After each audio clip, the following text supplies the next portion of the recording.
Friends, இன்றைக்கி எங்கள் ஊர் திருவிழாங்க. இப்போ வந்து அடுத்து பால் குடம் வருது, வாங்க பார்க்கலாம். அதுக்கப்புறம் நான் உங்களுக்கு என்ன விவரம்னு கரெக்டாக சொல்கிறேன், சரிங்களா?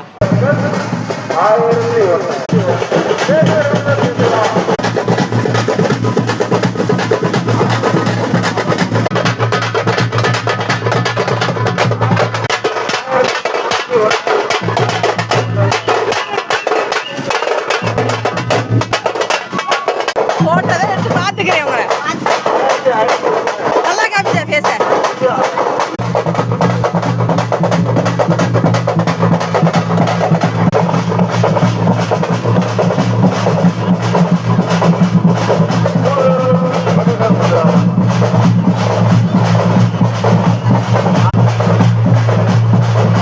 இப்போ எங்கள் ஊர் அடுத்த பால் குடம் பூத்தட்டு போயிட்டுருக்காங்கங்க.